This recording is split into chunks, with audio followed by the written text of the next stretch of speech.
should not have brushed my teeth right before drinking water. New day, new recording session, new shirt. I'm good.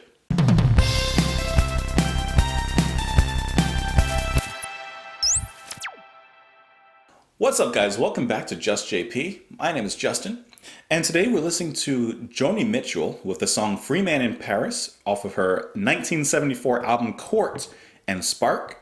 This is a recommendation by On the Run. So Run, thank you so much for the recommendation. Speaking of which, I should definitely go for a run later. So it may be safe to say that I have not heard any Joni Mitchell before in the past. Joni is a Canadian singer-songwriter, drawn from folk, pop, rock, and jazz. She has received 9 Grammy Awards and was inducted into the Rock and Roll Hall of Fame in 1997.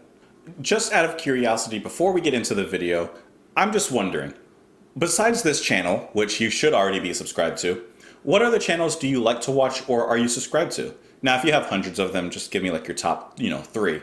But what other channels do you guys enjoy watching? If I was to just list off a few, because I'm not subscribed to that many, I'm probably have like 10 other channels that I'm subscribed to. Because I don't know about you guys, but if I subscribe to a channel, it's because I'm interested in pretty much every single video that they put out. My Analog Journal, he's a DJ and he takes like different genres and different songs from different genres and basically makes like a nice playlist out of them. Turkish pop from like the 1970s or Japanese city pop from like the 80s, and it's just like a nice playlist. And it's a really nice aesthetic and atmosphere that he sets there. KEXP, totally not marked for Dragon Ball Z stuff, shirts.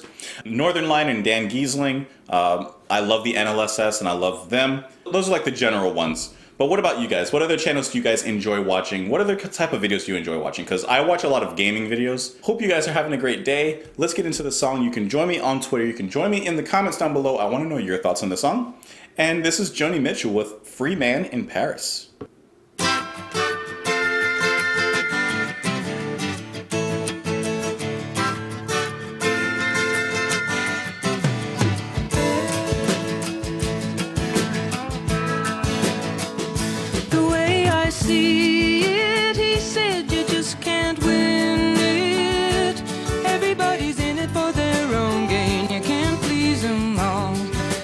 Somebody calling you down. I do my best and I do good business. There's a lot of people asking for my time. They're trying to get ahead. They're trying to be a good friend of mine. I was a free man in Paris. I felt unfettered and alive. There was nobody calling me up for favors, and no one's future to decide. You know I go back there tomorrow, but for the work I've taken on, stoking the Star Maker machinery behind the popular song.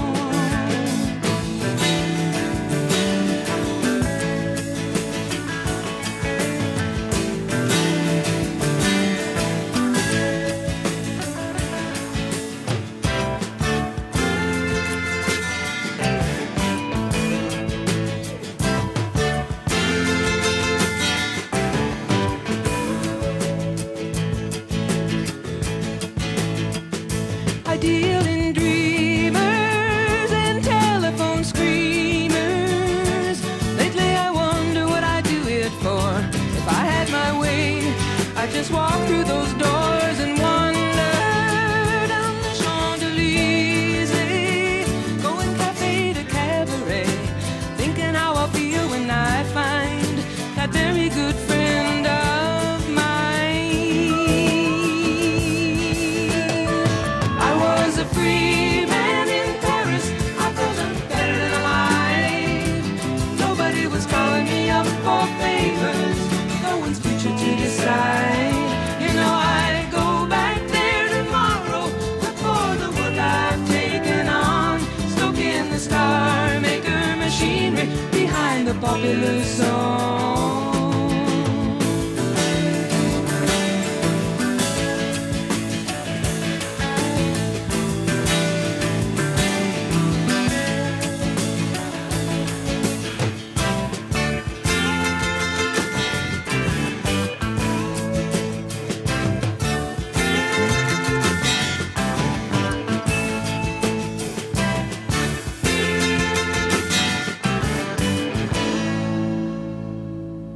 That was a quick song. That was a quick song. That was really fast, actually. 3 minutes? Oh, that 3 minutes went by pretty quick. I was surprised. I was a little lost in it. I mean, obviously, the standout to me is going to be her voice, and I think that her voice is really good.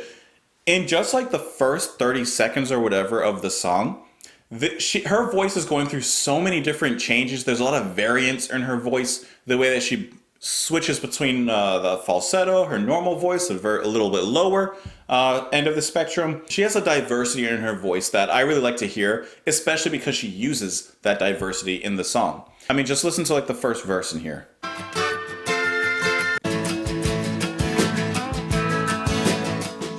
The way I see it, he said you just can't win it. It's also her deliverance too. Everybody's in it for their own gain. You can't please them all. Like, she just has great control of the song and her verses in there. She doesn't sing the verses and the lines just statically, along pace with the music. She has a lot of like slowing down, speeding up. That's what I mean. Like, her delivery is really interesting to listen to, and that's what kind of takes this song and just elevates it. It makes it interesting to listen to. It makes it fun to listen to.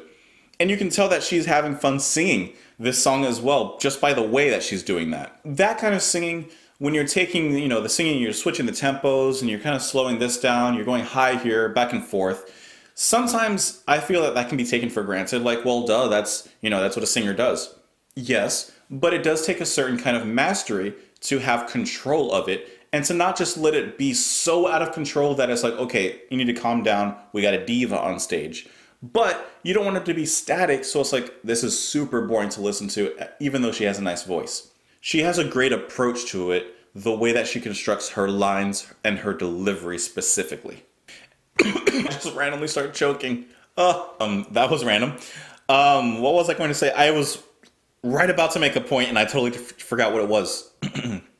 Oh, her voice is... I'm sorry if my voice is going to be kind of weird now. I just choked for no reason, apparently. Her voice is also what I would call not silky smooth, but folky smooth. Because there's little remnants of folk music in her like intonation, her actual voice. But then her voice is very smooth as well. It's almost like a mix between soul and folk singing. And that's the type of singing and that's the type of artist that you can tell is like real. Like it's not fake. She's not putting on anything. This is just her. She plays the guitar as well. And of course the band backing her up. But this is just nice homegrown, down to earth kind of music. And it's interesting looking at the story about the song and some of the lyrics. Apparently this song was about David Geffen, who was in charge of Mitchell's record label. And the song is basically about the different pressures of running a record company, working with different artists and trying to make them, trying to bring them up, make them popular, trying to make them successful. And I really like the lyrics from that perspective, because if we just look at verse 1, it says, "The way I see it, he said, you just can't win it. Everybody's in it for their own gain. You can't please them all. They're trying to get ahead. They're trying to be a good friend of mine. I do my best and I do good business. There's a lot of people asking for my time." So it's funny if you look at it from that perspective as someone in the record industry, someone whose job is it to find these artists and then make them successful, bring them into your fold, your record company, your label, and then promote, etc. Everyone's looking for this person's time. Everyone's trying to call them, but they're doing it for their own gain, of course, because they want to be the next big thing. But then when we get to the chorus, and of course the title of the song, Free Man in Paris, she sings, "I was a free man in Paris. I felt unfettered and alive, like unchained. There was nobody calling me up for favors, and no one's future to decide." She's on vacation. Or taken from the point of Geffen, he's on vacation in Paris. He doesn't have to worry about all this, the record label stuff, about people calling him, about people trying to set up meetings, like all that stuff. He's on vacation. He's a free man in Paris. Put all that aside. He's going to live it up a little bit. I love this at the end of the chorus where it says, "You know I'd go back there tomorrow, but for the work I've taken on stoking the star maker machine behind the popular song." He would like to stay in Paris, stay on vacation, kind of away from the pressures of record labels and what happens with them. He's got to return to work at some point. He has to stoke the fires of the star making machine behind the popular songs. Got to go back to work and get back into the the swing of things. I actually really like the lyrics, especially now that I, read about the story and how it came about and what it's about. Verse 2, I deal in dreamers and telephone screamers. Lately, I wonder what I'd do it for.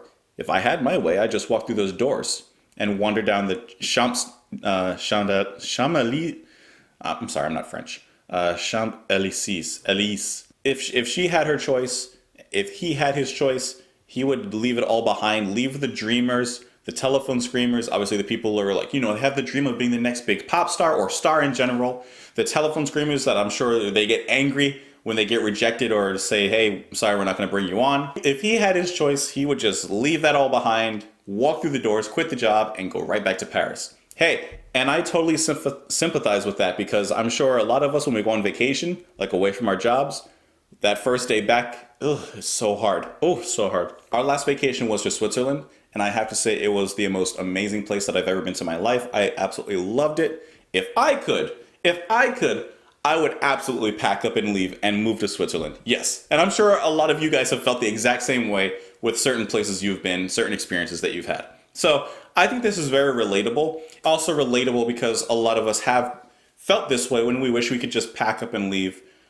Maybe it's leaving our jobs or just leaving a certain situation we're in. This song was great. Yes, I would listen to it, but I want to know your thoughts on the song. You can also join me on Twitter. You can join me in the comments down below. I hope that you guys are having an amazing day, like an amazing day, and I will see you later. Bye.